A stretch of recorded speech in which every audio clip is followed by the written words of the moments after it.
You still run e-commerce businesses today. What is your North Star metric? And do you agree that it should be CAC or MER? I'd probably say CAC, but if you're in a business that has a high repeat purchase rate, I can understand people looking at MER, but it really depends on the type of business you're in. CAC seems reasonable. I thought it'd be something far crazier, like, how many Instagram followers we have. And I was going to be like, fucking get the fuck out of here. Yeah, that might be CMOs who spend less than $500K a year. Yeah, that's right. This is Limited Supply, the place for refreshingly real takes on what D2C is really like. We're your hosts, Nik and Moiz. Let's start talking about money. Nik, the first decade in e-commerce was all about customer acquisition with Facebook, Google, and Snap. The next decade of e-commerce is going to be all about customer retention. Now, at the end of the day, you got to look at what's left in the bank account when all is said and done. What's contribution margin look like, and how much profit is there that will fund my next purchase order or my next ad campaign? With your AOV, I bet your customers would have loved the loyalty program. When I was at Hint, our loyalty program was incredible, but it was too outdated. That's why I'm so excited that we're partnering with Tandym for this season. Tandym is the infrastructure that allows brands to launch their own branded credit cards in less than 48 hours. With branded cards from Tandym, you cut processing fees by 66% and use their suite of tools to improve your contribution margin by up to 10%. Book your demo with Tandym and see how branded payments can level up your business. If you go to ddc.creditcard in your browser, you'll even get a $100 Amazon gift card to take a demo. That's DTC.creditcard. And book a demo to see how you can maximize contribution margin. Okay, Nik, next episode of Limited Supply. We haven't recorded in a little bit. You're in Austin for a PR event. Tell me how it's been so far. It's been awesome. I love being here in Austin. It's the land of athleisure. I don't think anybody wears anything here except Lululemon and Aloe or Viore. But remember, we had Mary Berry on the podcast, and we basically spent, 6 editors, 6 brands. We spent the day at Mary's factory. We got to make some products, see how product gets made, and just learn about the whole process through the lens of Mary Berry, which was interesting. That's awesome. I'm glad you're having a good time. All right, tell me what's on the agenda today, though. We've got the presidential election ad. I want to go through the funnels of Biden's ad funnel and Trump's ad funnel because I think both are really interesting. Ooh.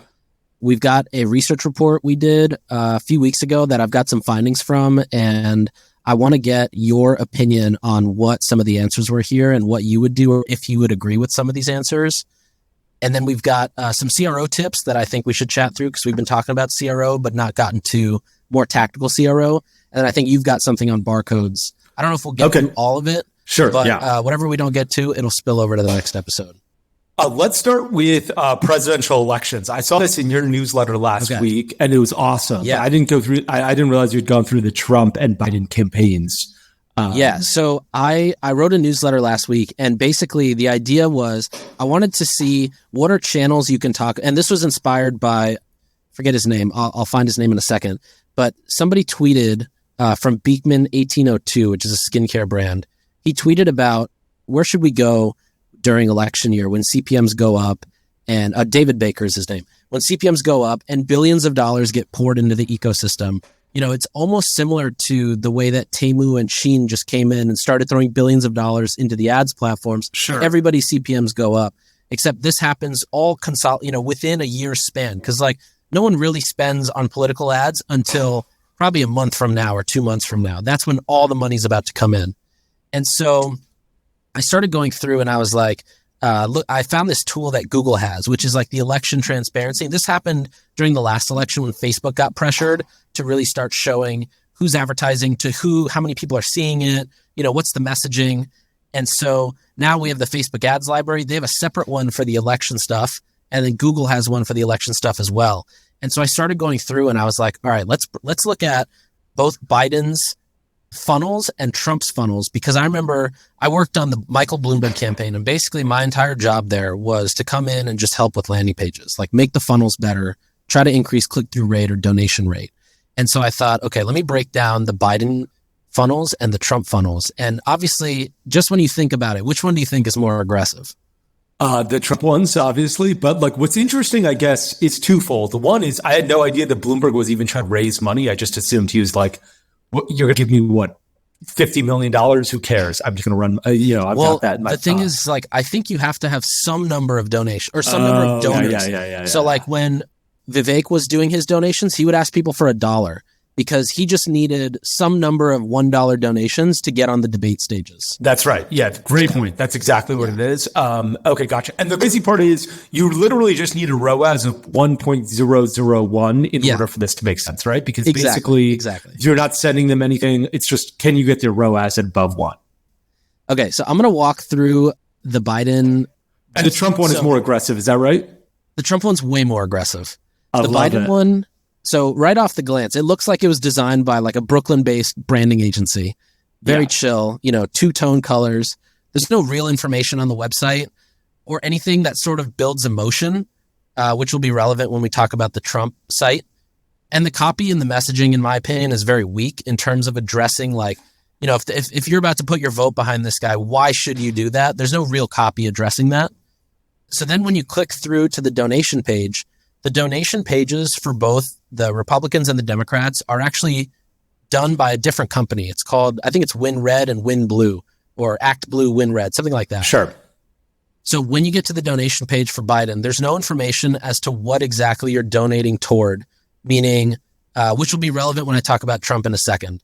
There's no favoring of any donation amount. So as soon as you see the donation amounts pop up, it's not like one is, most common or most popular or whatever it is. There's no label around that. What's the default? There is no default. You have to select. Actually, you have to default select. Might be $46 for 46th president. Okay. I thought it might be half his age. Yeah.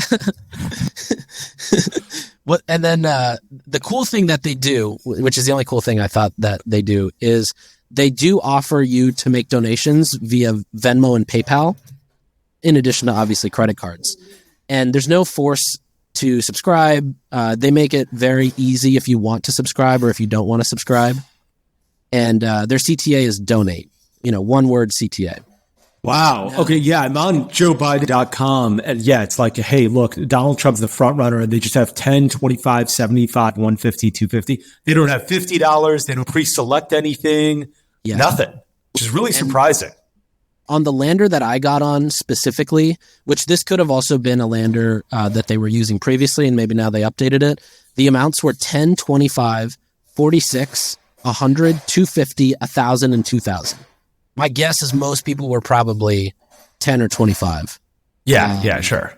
Now, when you go to the Trump site, immediately you're hit with a pop-up with a CTA to donate. So the Biden site didn't have any pop-up. There was no email capture, no data capture.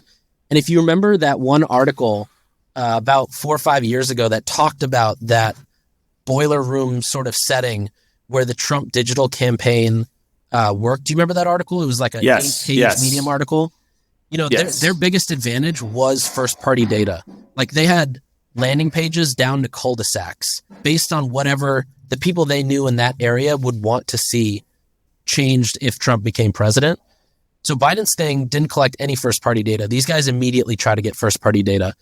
It does a really good job of reinforcing the logo. So I think the one consistent thing on the Trump funnel is his branding is very loud. Like his logo is everywhere. And what it says in big, bold letters is, "I'll never stop fighting for you." And the CTA says contribute. So like right away, you're met with this sort of David versus Goliath story. And you haven't even really gotten to the site. That's just the pop-up. Then you get to the website and you've got a nice notification bar on top, which I'm sure they swap copy out probably weekly. There's a full navigation menu with CTAs. There's above the fold copy with a CTA. There's email collection above the fold. You can see the story of Donald Trump. You can see a shop section for merch, which I think is just smart to have that there. And then you can actually see about the policies he wants to put forth or talk about or whatever he wants to feature. Then on the website as well, one of the tabs is his own newsroom where they put out 4 to 5 pieces of content per day. So not only is Trump able to like tweet this out or push this out on wherever he pushes it, but he has now created a story with a narrative that he knows his people want, and they can share this link easily. It's not like they have to screenshot something or take a speech and send it or whatever. It's like the link for the exact story that they want is right there, and it all leads back to his site. Then he's got a video library where he just talks about all the policies he wants to put in, and that's called Agenda 47, which I think, again, back to his branding, he's very good at like creating these names around things. And then the other thing is his site is very text heavy, which is also consistent with his ad spend strategy. A lot of his ad spend is focused on text ads in Google versus video or photo-based ads. So Biden only had 14% of his ads last election cycle that were plain text ads, whereas Trump had 40% of his ads were plain text ads. So I thought that was interesting. Plain text in that there's no image or video? Is that what you mean? And this is a Google ad. So he relied a lot more on plain text versus like video first ads. Yeah. Okay, got it. So then you get to the donation page, and it's not a, obviously you've got the big picture of Trump on the right, but on the left side, on the Biden page, immediately it talks about the donation amount you want to put in at the top. In the Trump page, he almost writes his own advertorial from like a third party standpoint. So he writes an advertorial, which, you can write whatever you want. He's got the amounts of $24, $47, which the 47 tile zooms in and jiggles around. So it catches your attention. Then he's got 100, 250, 500, 1,000, and 3,300. Okay, right there, I'm already happy because he's got an advertorial. So it's like, let me wine and dine you. Then let me take you to bed. Give me your credit card. And then, not only that, he's like, hey, do you want to cover the coffee in the morning? Because he says you can actually, if you check this box, you can cover the processing fees. But the copy that goes there says, next to the check, it says, I would like to cover processing fees. So 100% of my donation goes to Trump Save America Joint Fundraising Committee. It's so good. Like from a copy standpoint. Good. Okay. Right underneath. Sorry, I'm looking at it right now. Out of care, like maybe I don't understand this. You can donate 100, 250, 5. First, his amounts are way higher than Biden, but he also has 3,300. What am I missing there? I don't know what the 3,300 number is. Okay. I'm not sure what it was. I couldn't figure that out. It might be the max contribution allowed by the United States to any campaign by person. That's probably what it is. That's a good point. That probably is it. Yeah, because I forgot there is a max. Yeah, there is. Okay, So underneath the option to cover processing fees, there's a subscription. Box. Yes. And it says, okay, it's not just a subscription. It doesn't just say, like the Biden one, I think just said, make this a recurring contribution. The Trump one says in all caps and in red text, this is President Trump, and I will never stop fighting for patriots like you. Joe Biden has destroyed America, open borders, skyrocketing crime, and record level inflation. Now they're trying to remove me from the ballot, but I will never surrender. Can I count on your support? And then right in tiny little black font with not caps, it says, make this a monthly recurring donation. I have to imagine he has like a 10% opt-in rate. This is so good. I'm surprised it's not default checked, actually. I remember at one point it used to be. Maybe what they did is they A/B tested it and realized that if it's not checked with this text, it does better.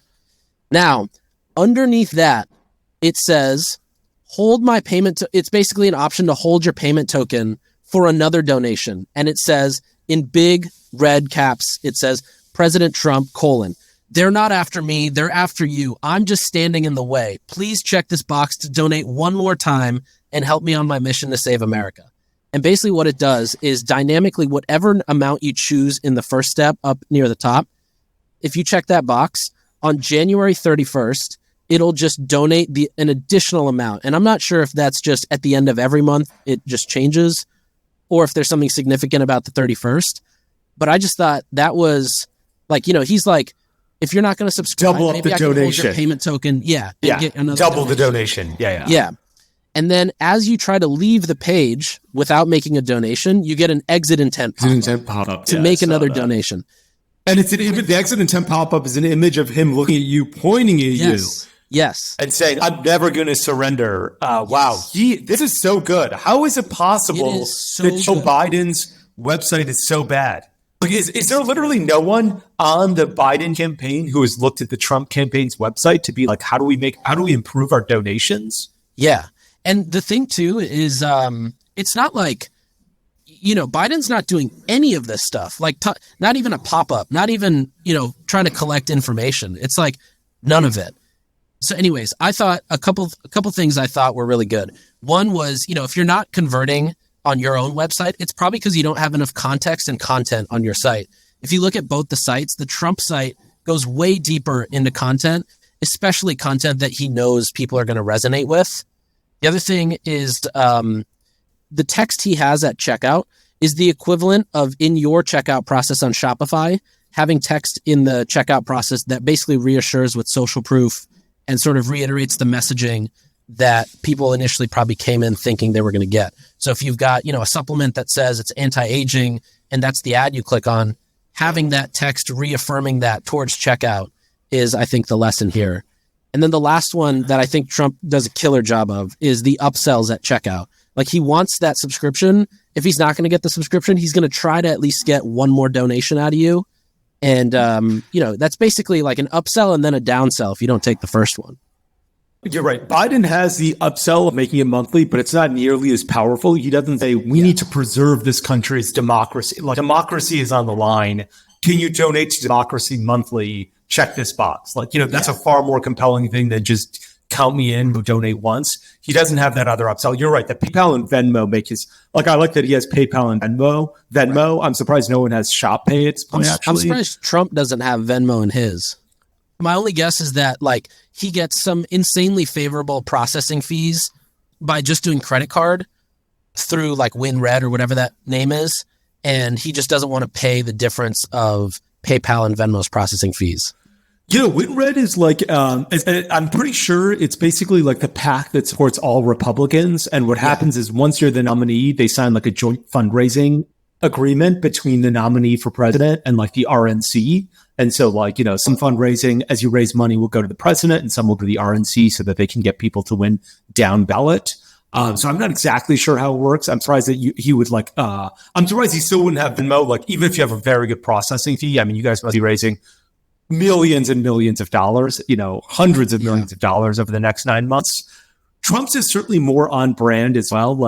It's all about the cult of his personality. And he's right. I will save you. I'm the only one between us. You need me. And that makes a lot of sense. And I'm surprised that Biden doesn't have any of that kind of stuff. He doesn't, all the things that he's stumping about, which is democracy's on the ballot. Don't judge me against the almighty. Judge me against the alternative.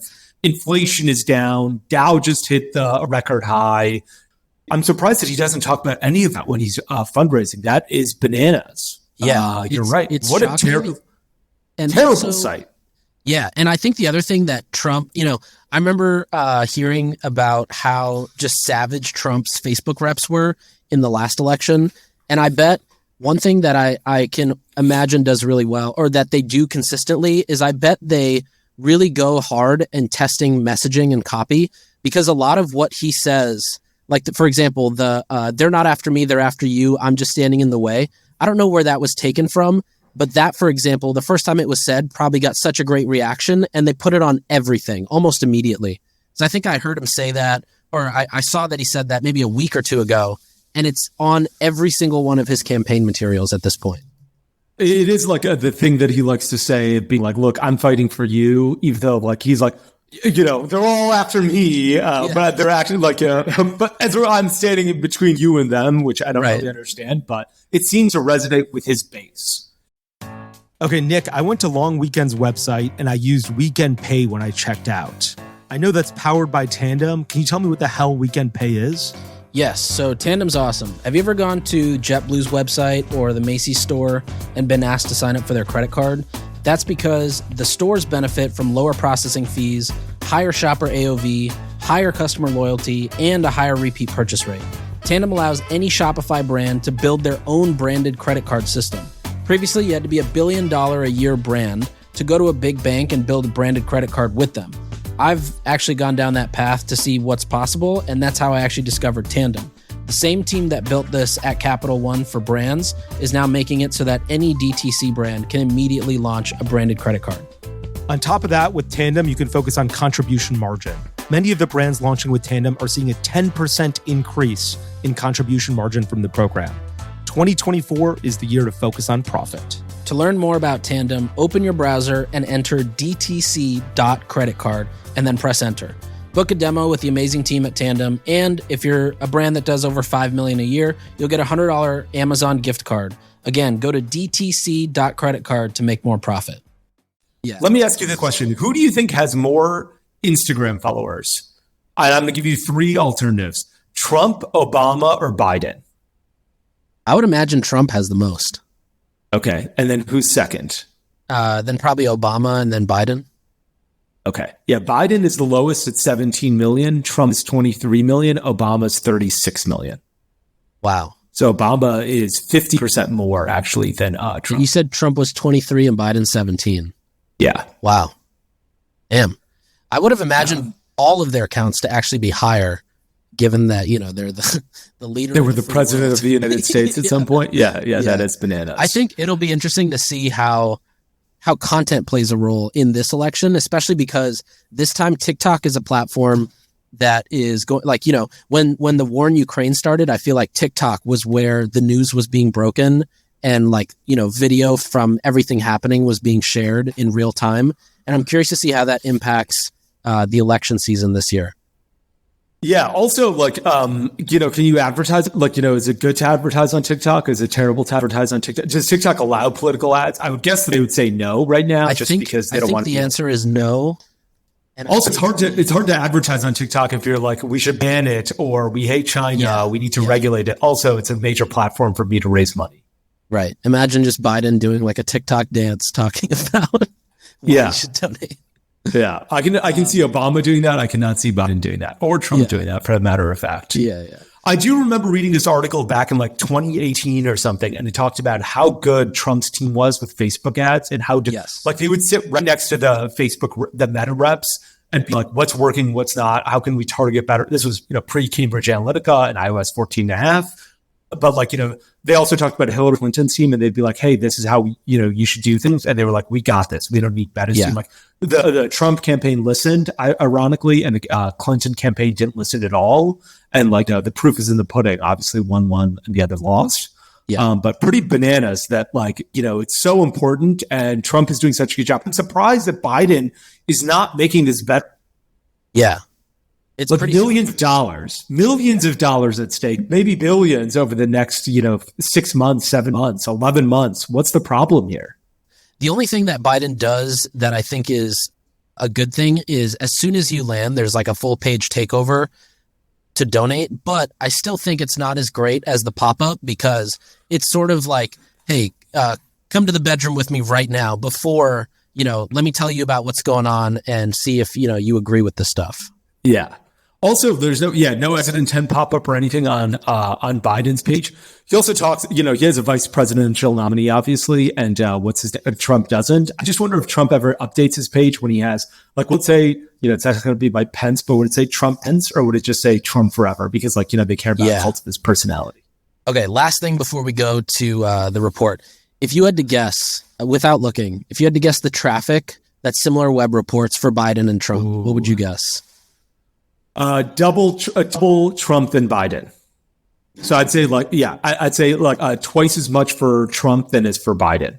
Okay. So Biden has, according to SimilarWeb, 300,000 monthly visits, 1.85 pages per visit, and a 55-second visit duration. Generally, SimilarWeb is down 40% on these numbers. But the Trump numbers are similar pages per visit, 1.82, and similar visit duration, just over a minute, but 1.8 million monthly visits. So 10 times the traffic. Yeah. That's low for both of them. You're telling me the True Classic gets more website visits than JoeBiden.com or DonaldJTrump.com? It could be the fact that the Super PAC sites is where they send most of their traffic, or maybe that's where people default to. But yeah, you would think that these would be 10 times Donald Trump's traffic numbers. That is crazy. I mean, it also might be that the Biden-Harris campaign hasn't really started or just started. Even Trump's now he's winning he's just about to win. He's won he's one of the only two primaries or caucuses. And so those now he's basically the presumptive nominee. I feel like campaign season is just getting started. And because Nikki Haley lost in New Hampshire, it'll get started a little bit earlier because like Trump is like, now it's me versus Biden. He already knows it's him versus Biden. There's no question of like, does he have to defeat Nikki Haley first? Totally. Okay, Nick. So we talked about the Trump and Biden campaign sites. Tell me about this report. Okay, so we put this report together, and basically the idea was we want to hire a researcher, put together a report, get at least 200 people who are CMOs that are going to spend at least $500,000 this year. And I wanted to find out a couple things. So if you go to nick.com/report, you can get the full report, but it's not live right now, so you won't find it right now. But when this episode comes out, it'll be live. Okay. But I took basically four things from it that I thought were interesting, and I want to get your opinion on all four because I think you're going to have some controversial opinions. So the first one is, what do people say is their North Star metric? And there was a ton of options, but 51% of people said CAC was their North Star metric, and 36% said MER. And I was curious to ask you, like, you still run e-commerce businesses today. What is your North Star metric? And do you agree that it should be CAC or MER? Well, overall, I would say it's like revenue probably, or profit, if profit was an option. But if those are not options, it depends a little bit about what business you're in. If you're in a business that has like, I'd probably say CAC. But if you're in a business that, has a high repeat purchase rate, I can understand people looking at MER. But it really depends on the type of business you're in. If the option, I didn't see all the options. If the options were there, I'd probably say profit, then revenue, then CAC, then MER. But I don't know where all the options were.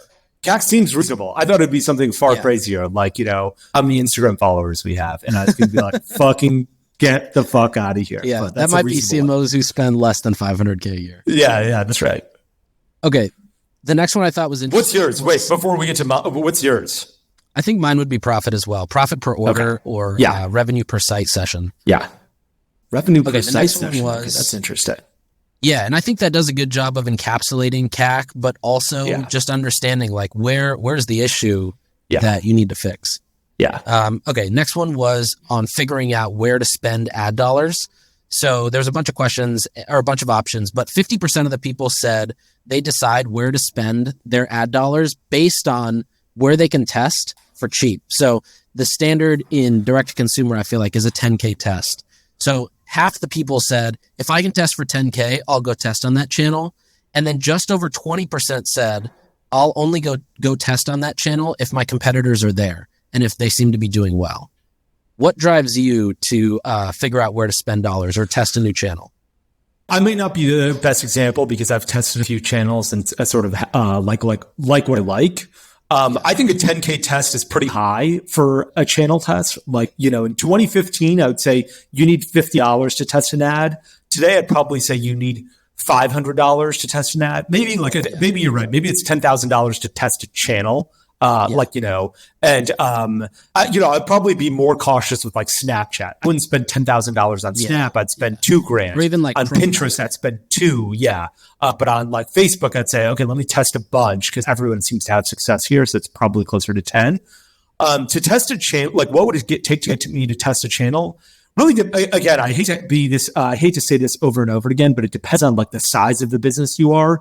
If I'm a $50 million a year business, I'm ready to spend money to try and find new channels outside of Facebook because I probably started maxing out my spend there. So I would be willing to spend more money on out of home, TV ads, direct mail, sort of anything. And probably I would do it in like increments of like, where can I test cheapest first? And that might be like direct mail. I can send out a bunch of postcards. But if I'm a sub $10 million brand, I don't even care where maybe I care where my competitors are, but like, I'm probably like, hey, I got to test the digital channels that everyone seems to have success with, which are Facebook, Google, and to a lesser extent, Pinterest.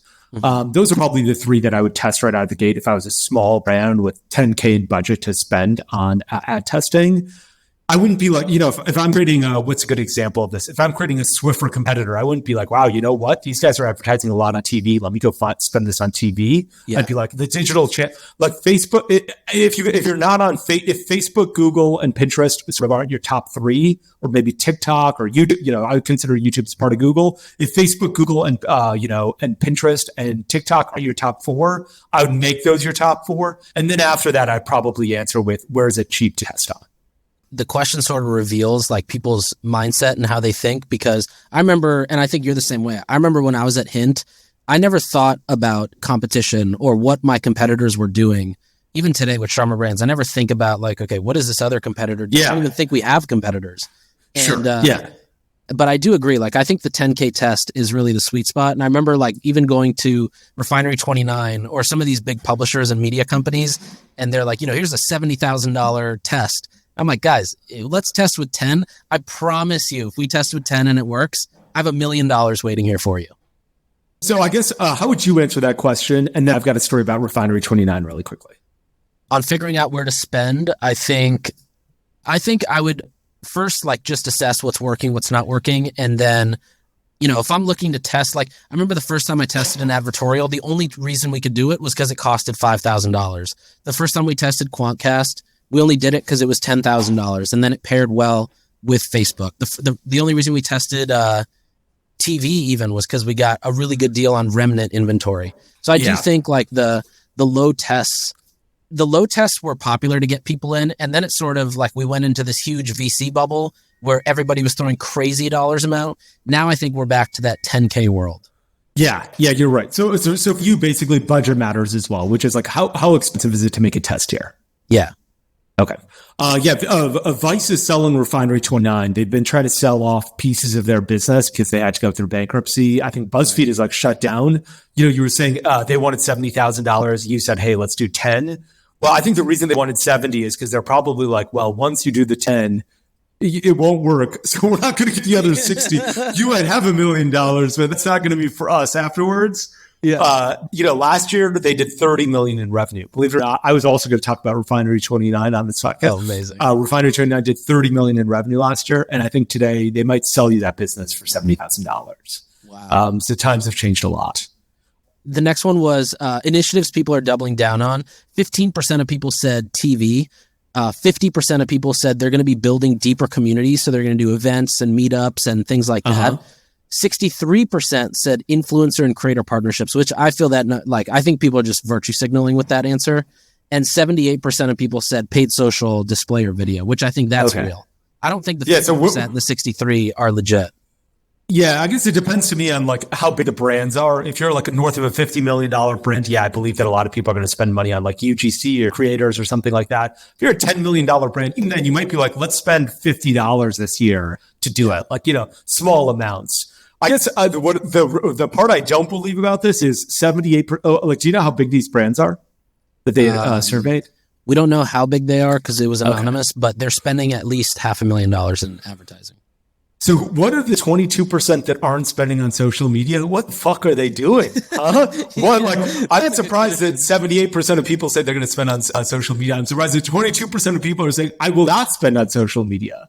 Yeah, maybe because the question was phrased as doubling down. Maybe they feel like they're already super deep double down. Okay, gotcha. Platform. Yeah. Okay, that's. And then the last question was for brands that have tried TV. So 30% of people who tried TV said they acquired customers efficiently. 40% said they were able to use TV to reach completely new audiences. 50% said they saw improved brand recall, and also 50% also said that they saw a halo effect with paid social. I agree with all of that. Like, you did TV ads for Hint, right? Yeah. Did you find that type of bump everywhere, or like, what was your experience like?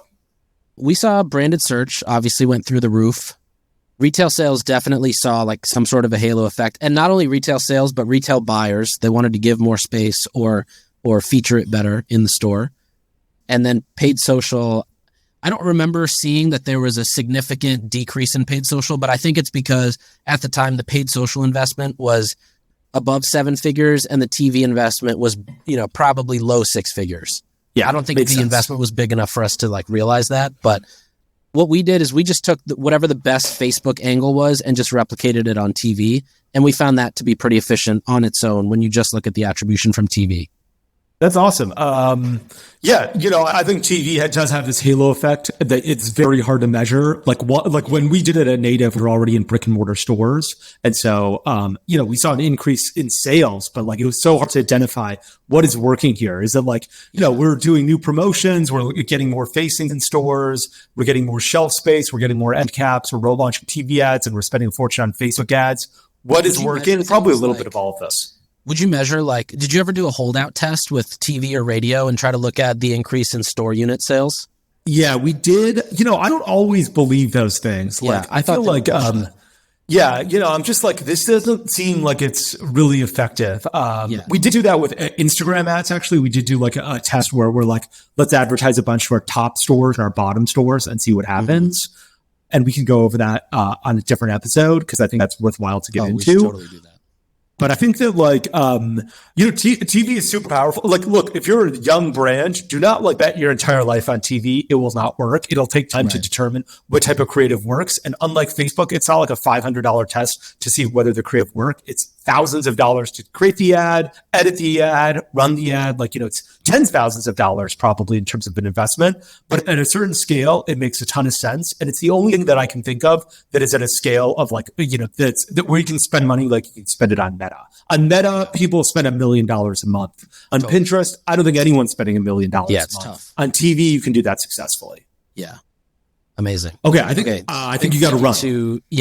Thank you to Tatari for funding that report. This was actually probably one of my favorite episodes, just going through the funnels with you. I think that was a ton of fun. Yeah, that was great. And that's such a good dichotomy of Democrat versus Republican, both running for the same office 9 months ahead of time. Hopefully we don't get canceled for this episode. No, we're just looking at what they're doing from a marketing perspective. Appreciate your time. Thanks, Nick. All right, see you guys. Safe travels back. Thank you. Thanks for tuning in. We'll be back next time to cut through the noise in CPG, retail, and e-commerce. And if you enjoyed this episode, then why not share it with a friend? And be sure to subscribe wherever you listen so you don't miss the next one.